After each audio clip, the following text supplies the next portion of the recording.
예, 반갑습니다. 안녕하세요. 저 서울시의원 유용입니다. 반갑습니다. 요새 제일 화두가 되는 게 이 시대가 왜 이렇게 흘러가느냐 하는 문제인 걸로 저는 생각합니다. 한때는 우리 사회는 거의 한민족, 정통성 있는 민족으로 내려왔기 때문에 우리들 서로 이해를 하고 정적으로 뭉쳐서 잘 사는 걸로 생각을 하는데 1980년을 지나서 1990년에 오면서 자녀들이 부모의 위해를 가하기도 하고 재산 문제 때문에 이랬는데 지금 현실을 보면 부모들이 자녀들을 이렇게 보호하지 못하고 이런 일들이 오늘 아침 뉴스에도 그런 뉴스가 났지만 굉장히 마음이 안타까워서 오늘 아침에 제 아내한테 그랬습니다.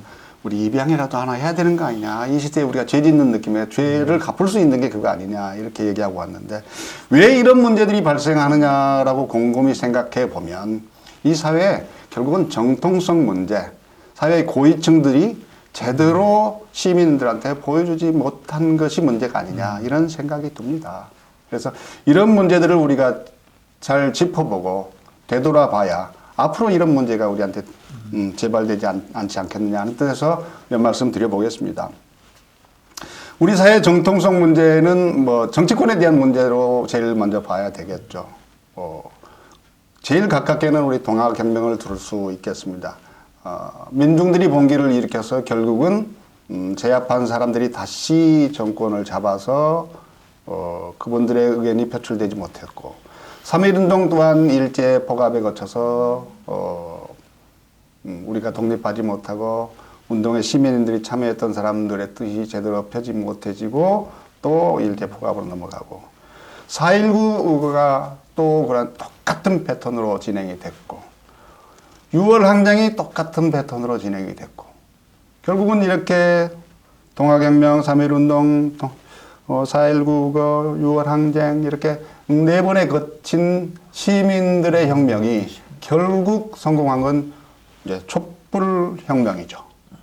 촛불혁명을 지낸 지 이제 한 4년, 5년 됐습니다. 그래서 이 시대에 다 바꿀 수는 없지만 이 시대가 흘러가는 그 병폐 중에 하나가 지금 사회적으로 표출되고 있는 거 아니냐.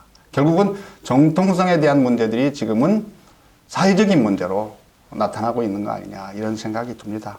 그래서 우리가 사회의 정통성 문제는 결국은 한 번은 짚고 넘어가고 사회에 지금 우리가 주류를 이루는 리더급들, 정치인들, 그 다음에 지식을 가지고 있는 지식인들, 그 다음에 재산을 가지고 있는 재산가들.